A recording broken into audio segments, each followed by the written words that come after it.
அனைவருக்கும் வணக்கம். நான் உங்களிடம் புரட்சி கவிஞர் என்னும் தலைப்பில் சிறிது நேரம் பேச வந்துள்ளேன். இருக்கின்ற சமுதாய அமைப்பை மாற்றி முற்றிலுமாக புது சமுதாய அமைப்பை உருவாக்குவதை சமுதாய புரட்சி என்கிறோம். இத்தகைய சமுதாய புரட்சி கவிதைகளை பாடியதால் பாரதிதாசனை புரட்சி கவிஞர் என்று அழைக்கின்றோம்.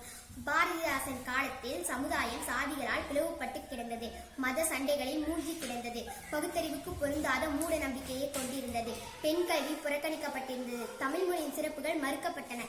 இந்த சூழ்நிலையில் தோன்றிய பாரதிதாசன் சமுதாயத்திலிருந்து இக்கொடுமைகளை போக்குவதற்காக பாடினார். சமுதாய புரட்சிக்கு தேவையானது சமத்துவம். சாதி, பொருள் முதலியவற்றை அடிப்படையாக கொண்டு உயர்வு தாழ்வு என்று கருதாமல் அனைவரையும் ஒரே தரத்தினராக கருதுவது சமத்துவம் எனப்படும்.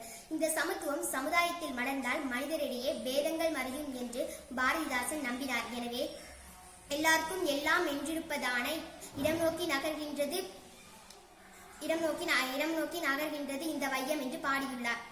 இந்த சமத்துவ சமுதாயத்தில் எல்லாருக்கும் எல்லாம் கிடைக்கும். எனவே இந்த உலகம் அதை நோக்கியே செயல்படுகிறது என்று பாரதிதாசன் நம்பினார்.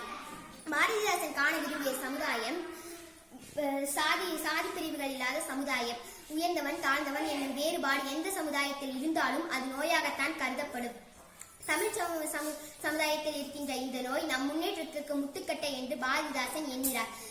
இந்த சாதி வேற்றுமையை அவர் வர்ணபேதம் என்று குறிப்பிட்டுள்ளார். வாய்மை வர்ணபேதம் போனால் புனித தன்மை நம்மில் நாம் காண்போம்படி சகியே நம்மில் நாம் காண்போம்படி என்று வர்ணபேதம் ஒழிந்தால் சமுதாயம் தூய்மை அடையும் என்று பாரதிதாசன் பாடியுள்ளார். தமிழ்நாட்டில் உள்ள இந்துக்கள், இஸ்லாமியர்கள், கிறிஸ்துவர்கள் அனைவரும் தமிழர்கள் என்று எண்ண வேண்டும். தமிழர்கள் என்று எண்ண வேண்டும். சமயம் அவர்களை கூறு போடக்கூடாது என்னும் கருத்தை பாரதிதாசன் துருக்கர் புத்துவர் சூழ் இந்துக்கள் என்று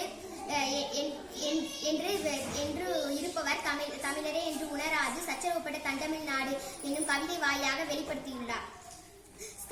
சமய வேறுபாடுகள் மக்களின் அமைதியை குலைக்கின்றன. எனவே சமய வேறுபாடுகளற்ற சமுதாயம் மலர வேண்டும் என்னும் கருத்தை வலியுறுத்த விரும்பினார் பாரதிதாசன். சாந்தியால் உலகம் தலைப்பது நன்றா, சமய பேதம் வளர்த்தே தளர்வது நன்றா என்று சமுதாயத்தை பார்த்து கேள்வி கேட்கிறார் பாரதிதாசன். எனவே சமுதாயத்தில் உள்ள அனைவருக்கும் சாதி மத பாகுபாடின்றி சம உரிமைகள் அளிக்க வேண்டும் என்று பாரதிதாசன் குறிப்பிட்டுள்ளார். நாமும் அதை பின்பற்ற வேண்டும் என்னும் கருத்தோடு என் உரையை முடித்துக் கொள்கிறேன். நன்றி.